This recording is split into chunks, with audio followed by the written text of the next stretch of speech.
Barselona Ispaniyada deyarli hegemon, lekin so'nggi marta Chempionlar Ligasi sovrinini qo'lga kiritilganiga 10 yildan oshdi. Yangi mavsumda klubga nafaqat ichki chempionatda g'alaba qozonish, balki Chempionlar Ligasini ham qo'lga kiritish vazifasi qo'yilgan. Darvozada Joan Garcia, himoyaning o'ng qanotida Jules Kunde, markazda Pau Kubarsi, Gerard Martin, Ronald Araujo, Andreas Christensen va Eric Garcia. Chap qanotda esa Alejandro Balde. Qanot himoyachilari jarohatlansa, ularga o'rinbosar faqatgina Universal Garcia. Yarim himoya Barselonaning eng kuchli chizig'i. Frenkie de Jong jarohatlangan bo'lsa-da, Flick uning o'rnini yopish chorasini topadi. Katta ehtimollik bilan Gavi, Pedri, Olmo triosi mavsumni boshlaydi. Barselonada vingerlardan muammo yo'q.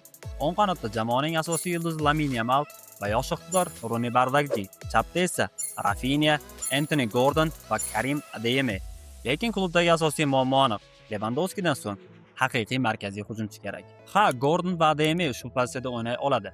Biroq ular klassik 9-raqam emas. Boz ustiga Ferran Torresga Parij tomonlaridan og'iz solishmoqda. Hansi Flick golni hidini sezadigan, raqib jarima maydonchasi ichida har doim xavf tug'dira oladigan taran hujumchining qanchalik muhim ekanini juda yaxshi biladi. Ha, Julian Alvares tinimsiz Barselonaga ketishni istayotganini aytmoqda.